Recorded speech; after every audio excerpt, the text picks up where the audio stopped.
నమస్తే, welcome to Sakshi family. This is Shahida. ప్రేమ అంటే ఏంటి, అది ఎప్పుడు ఎవరిపై కలుగుతుంది, ఆ భావనను వర్ణించండి వంటి ప్రశ్నలకు ఎవరు సరైన సమాధానం చెప్పలేరు. ఒక్కరికి జీవితంలో ఒక్కో రకమైన అనుభూతిని ఆస్వాదిస్తారు. కొందరు ప్రేమను కేవలం శృంగార సంబంధాలకే పరిమితం చేస్తారు. అయితే అది తప్పు.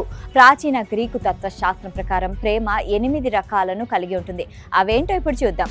ప్రేమ అంటే ఎవరికైనా ముందుగా గుర్తొచ్చేది ఆకర్షణ, అనురాగం, రొమాన్స్. ఈ మూడింటి కలయికే ఈ రోస్. భార్యాభర్తల మధ్య, ప్రేమికుల మధ్య ఈ ఫీలింగ్స్ సర్వసాధారణం. ఇక వీటికి అతీతంగాను కొన్ని జంటల మధ్య ఇలాంటి భావనలతో ప్రేమ కలుగుతుంది. ఈ బంధంలో ప్రధాన ఉద్దేశం శృంగారంగా ఉంటుంది. భార్యాభర్తలు, ప్రేమికుల మధ్య ఉండే ప్రేమకు విభిన్నమైనది స్నేహితుల మధ్య ప్రేమ. అదే ఫిలియా. ఫిలియా బంధంలో ఒకరిపై ఒకరికి నమ్మకం, విధేయత, గౌరవం, భావోద్వేగ అనుబంధాలపై ఆధారపడి ఉంటుంది.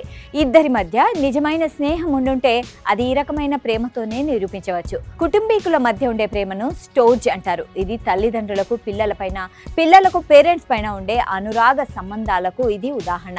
ఈ బంధంలో ఒకరిపై ఒకరికి భద్రతా భావం ఉంటుంది. నిస్వార్థమైన అనురాగం ఇమిడి ఉంటుంది. బాధ్యతల ద్వారా తమ ప్రేమను నిరూపించుకోవడమే స్టోర్జ్. ఇద్దరి మధ్య షరతులు లేని ప్రేమను ఆగాపే అంటారు. ఇందులో జంటల మధ్య స్వప్రయోజనాలు, స్వార్థాలు ఉండవు. ఒకరి అభిప్రాయాలకు, ఆలోచనలకు మరొకరు ఎక్కువ విలువ ఇస్తారు. ప్రేమించిన వ్యక్తి లేదా బంధమైన మరో వ్యక్తి శ్రేయస్సుకి ప్రాధాన్యత ఇచ్చి వారిపై గౌరవాన్ని చాటుకుంటారు. ఇక నిర్దిష్టమైన సంబంధానికి ఆగాపే పరిమితం కాదు.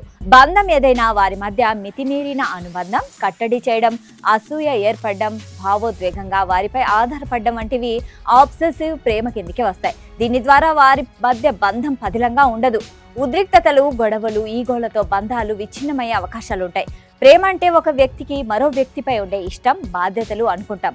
కానీ ఇతరులను ప్రేమించడం ఎంత ముఖ్యమో అంతకంటే ముందుగా మిమ్మల్ని మీరు ప్రేమించుకోవడం కూడా అంతే ముఖ్యం. దీన్నే ఫిలౌటియా అంటారు. ఈ రకం ప్రేమలో ఆత్మగౌరవం, స్వీయ సంరక్షణ, స్వంత ఆనందానికి విలువనివ్వడం అవసరం.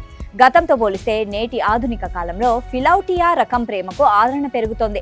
మారుతున్న కాలానికి అనుగుణంగా ప్రేమలో సహనం, అవగాహన, బాధ్యత, ఒకరి పట్ల మరొకరికి అంకిత భావం అనేవి పెరుగుతూ వస్తున్నాయి. దీనినే ప్రగ్మా రకం అని అంటారు. ఒక బంధం ఎక్కువ కాలం విజయవంతంగా కొనసాగుతుంది అంటే ఆ బంధంలో ప్రగ్మా రకం ప్రేమ కీలక పాత్ర పోషిస్తుందని అర్థం. కొన్ని ప్రేమ బంధాలు ఎప్పుడు తేలికగా, సరదాగా సాగుతుంటాయి. గొడవలు, అలకలు, మనస్పర్ధలు తక్కువగా ఉంటాయి. సరసాలు, జోకులు, ఒకరిని ఒకరు ఆట పట్టించుకోవడం, లవ్ ఎట్ ఫస్ట్ సైట్ లాంటివి ఎక్కువగా ఉంటాయి. దీన్నే లూడస్ అంటారు. ఇలాంటి బంధంలో ఇద్దరి మధ్య భావోద్వేగ బంధాలు ఎక్కువగా ఉండడంతో పాటు ప్రేమ కూడా ఎక్కువగా ఉంటుంది.